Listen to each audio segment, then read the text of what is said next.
Tumaba. Ako. Tumaba nga ako. Yan mo naman ako na ano?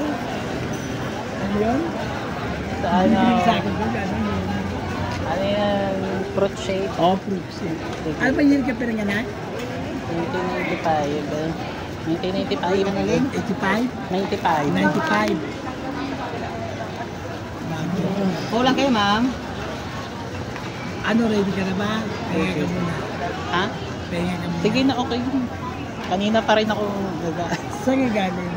na malengke. Na? Kasama ko mama ko na malengke kami. Nasaan na? Sa bahay. Namiretso na ako dito. Ano ba? Malapit ka lang ba rito?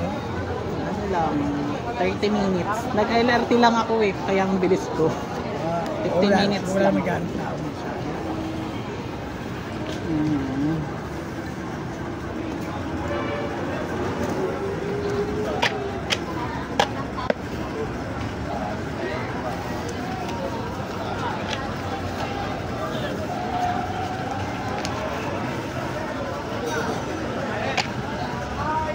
Same stop.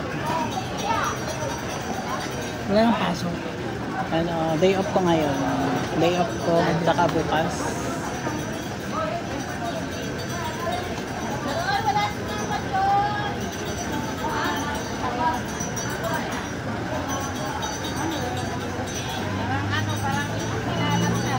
Concentrate ka, pili ka. Stop. Grabe naman kuman. Sasayaw ako dyan. Sasayaw ko ng tango. Alam mo rito talaga, kung taon na talaga, marami kang pagdadaanan ng mga struggle, o mapagsubok, o mga misfortune.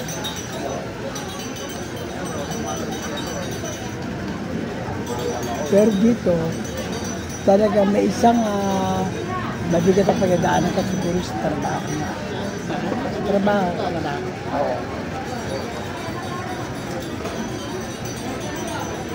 Pero dito, kinakailangan na pagpatuloy mo yung mga magandang isila. Dahil kapag ginawa mo yun, kumbaga meron surprise.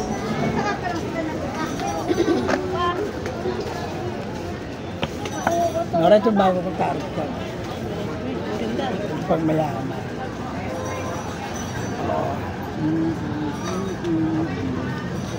Sarap basta.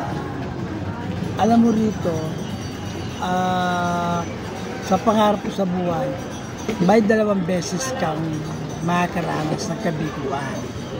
Pero hindi ibig sabihin na wala na talaga.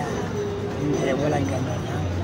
Kaya lang talagang kinakailangan ready kang harapin yung mga consequences na darating sa'yo. Pero dito, kumbaga ikaw naman tipo ng tao na talagang hindi ka na, hindi ganun kadali para ma-discourage ka. No? At diyan, maliwanag pa sa sikat ng araw na talagang may magandang mangyayari sa buhay mo. Itong taon na to.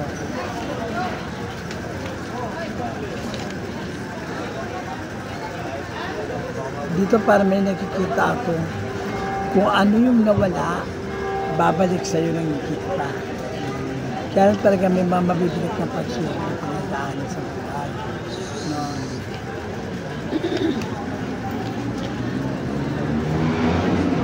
Pero dito, una hanggang pangalawang karanasan na mararanasan mo sa larangan ng pag-travel or abroad, talaga makakaranas ka ng frustration ng quality. Nandoon ba? Makakaano ako. Makakaranas ka ng dalawang beses. Nakalista pala tayo doon eh. Kabiguan, dalawang beses. Pero pagkatapos mong maranasan kabiguan na yun, talagang magtutuloy-tuloy. Kasi ikaw ang tipo ng tao na bago mo makamit, yung ginhawa, talagang dadaan ka sa butas ng karami. Yung kabiguan, parang rejection. Rejection, gano'n. Hindi, you are not rejected. Ibig sabihin, ito yung ginawa, ito yung pagdadaanan mo, bago mo makamit yung swerte, kumbaga, paghihirapan mo.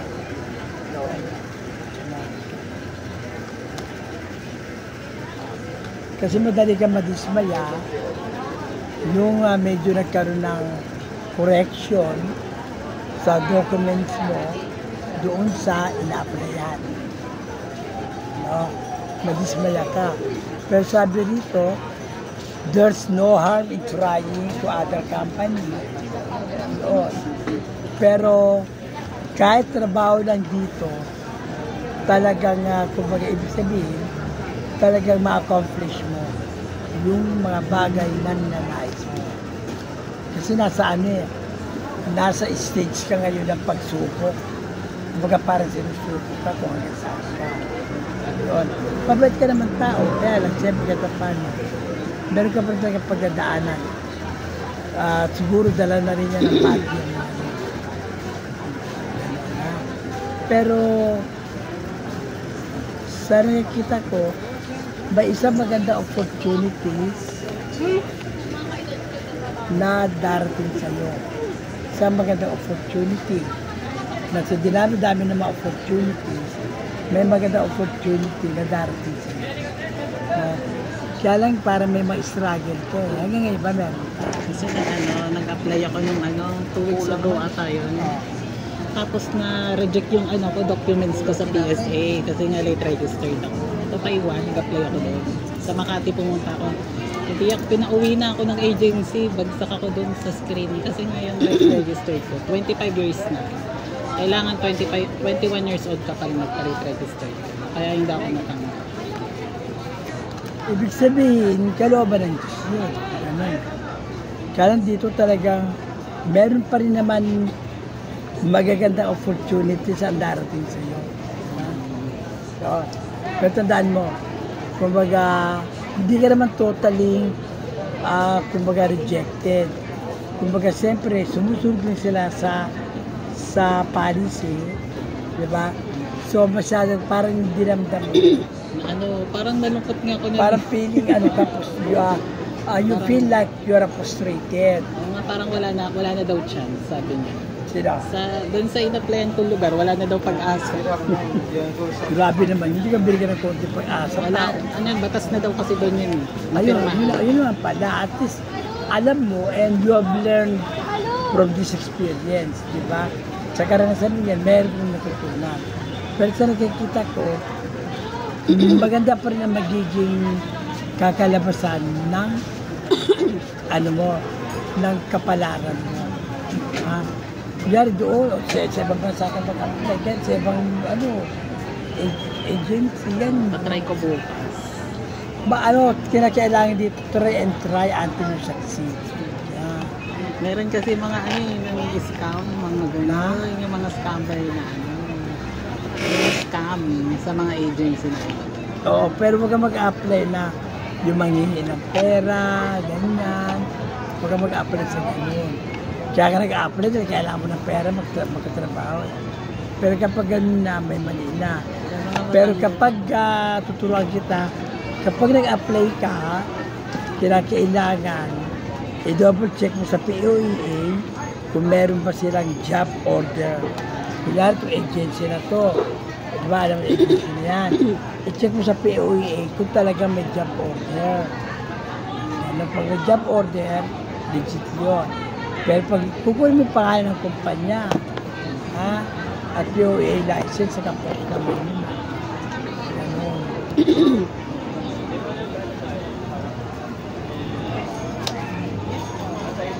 Bukas, day off ko bukas. Day off ko din ngayon. May ano, mag-apply ka na mag-apply.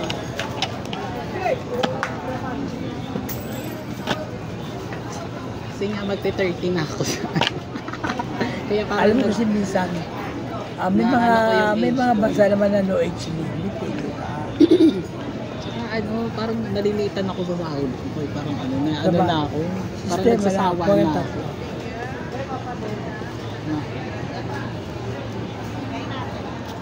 Ay! Aswang! Bakit? Lagi na kaitin mo. Marami. Ano tanong mo? Sa travel. Ano travel? Trabaho? Ang ganyan, trabaho. Meron. May travel ka. Kaya lang talagang, kailangan talagang gagawa ka ng mga way. Pero meron naman, may travel kit sinasabi. Ha? Ayan o. Kaya talagang dadang sa mga santaraan. Ang mga ano,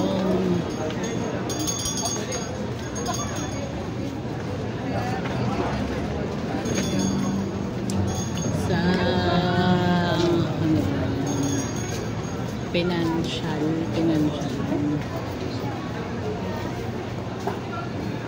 Although ang financial mo yun, ano, sinasabi rito, na ang financial mo is unstable. Pero, kahit unstable siya, magkakaroon ka pa rin ng trabaho. Yun. Ibig sabihin, kasi may hinangad kang sweldo talaga. May amount kang tinatawag. Yung nga, kung di mo ma-reach yun, at may trabaho ka, thanks to God, at kahit paano may trabaho ka. Pero financial, ano na niya, wala ka naman talagang problemang malik sa financial. Kaya lang, ang financial status mo ngayon is unstable. Unstable, ibig sabihin. Hindi talaga, Wala kayo, stable ma'am. sa malaki. Parang pag Pababa ka. So, kasi dami nga binabayaran yun, babayad ng kuryente, mga ganun. Nagbibigay pero ng mga, hindi man ikaw dapat. Nag-aati kami ng ano ko, kapatid ko. Oo, pero maano yan, ma-reach mo.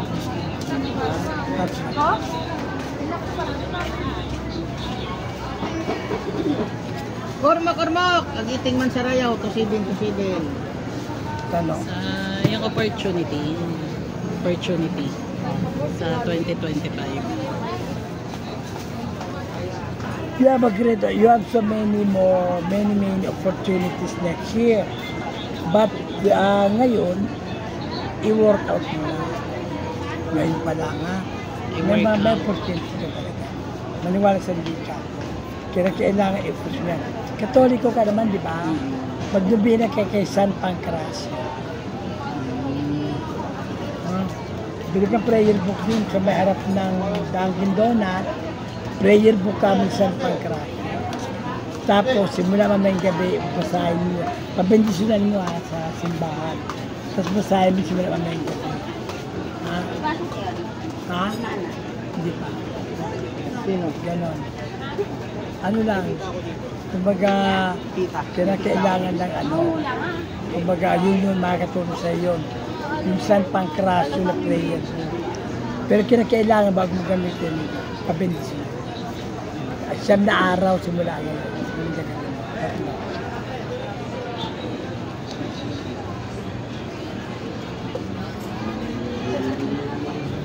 Kasi tanong, Nanap niya? Sa health. So, iwas mo may stress. Tandaan mo, if there is a life, there is a hope. Iwas mo may stress. May magandang mangyayari. May pataya ngayon, May 4. May magandang mangyayari naman sa mga. Kasi dito, para bang nakikita ka, para bang nabipressure ka.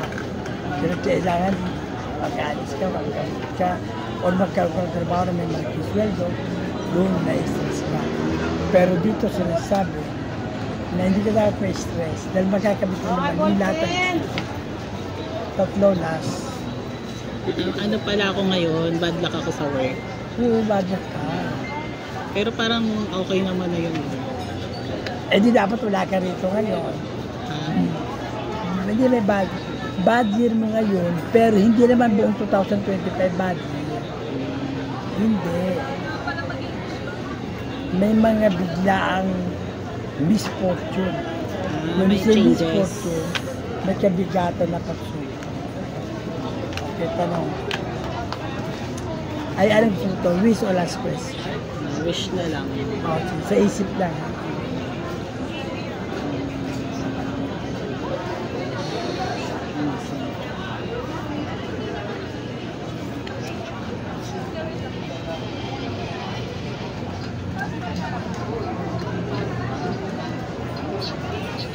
Dito, sabi ng Baramo na talagang ang sagot sa wish mo, yes. Yes. At kailangan mo lang talagang magpursige. Yes na, granted na. At San Pancracio, mga katulong sa'yo. Ito yun. Yung harap ng Dunkin' Donut, may bilya dyan mga ganito, santo. May San Pancracio kayo. Ang Tagalog ko, English meron. Tapos mamayang gabi, pabindisin mo dito, mamayang gabi, simula mo na yung pagbabasa. Unang araw, bukas pangalawang araw, pangatlong araw, pangatlong gano'n. Walang mabigat na ano, walang pagsubok na mabigat, at wala kang malaking problema. Ikaw lang ang nagbibigay ng problema sa sarili. Ano mo yan? Kumbaga talaga makakamit mo yan. Wala sa edad yan.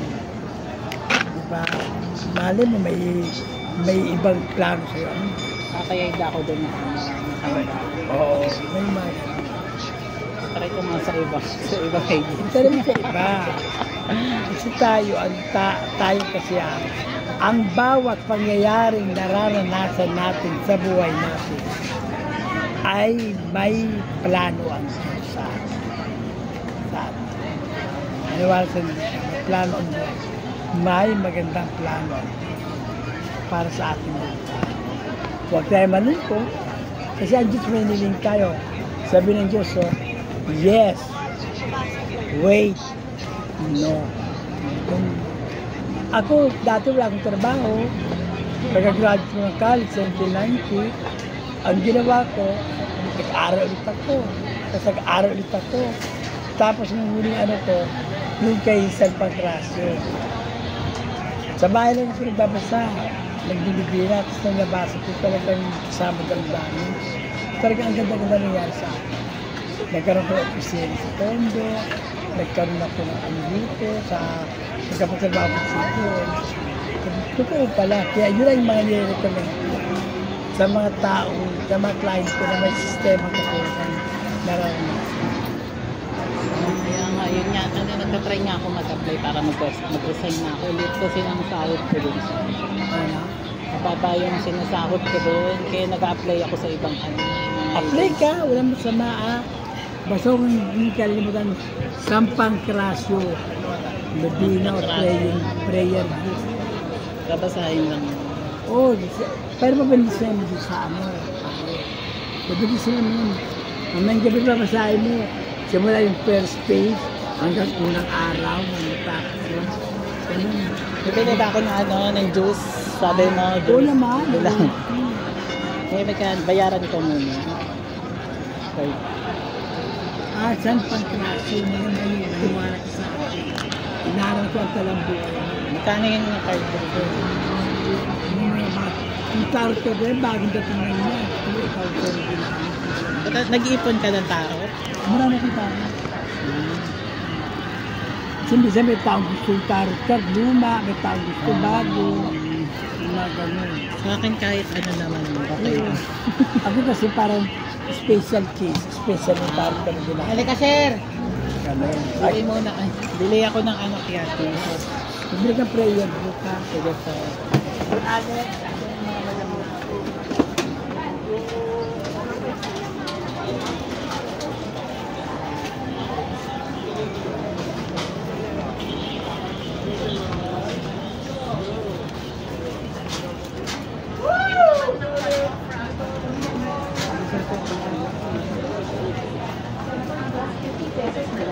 libre na palagay.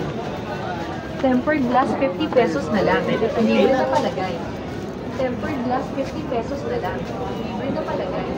Tempered glass, 50 pesos na lang. Libre na palagay.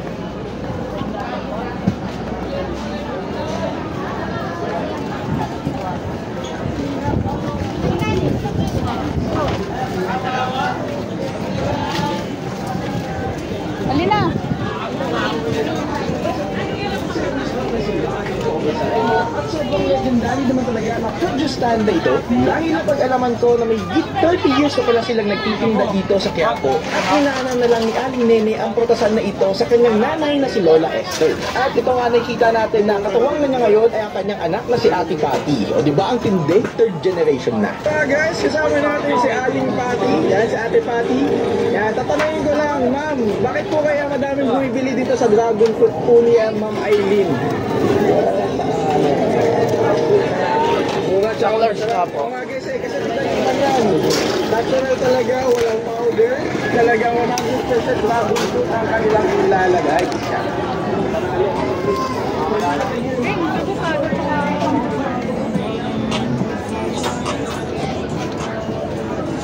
Baka paglabas ko po kayo.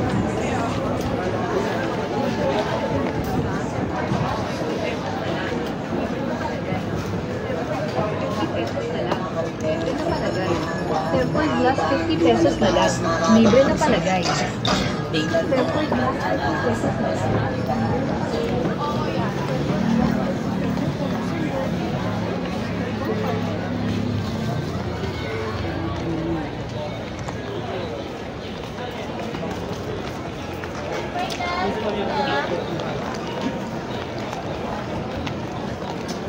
Kuya Lawrence. Yeah, thank you. Ang pwede ko dito?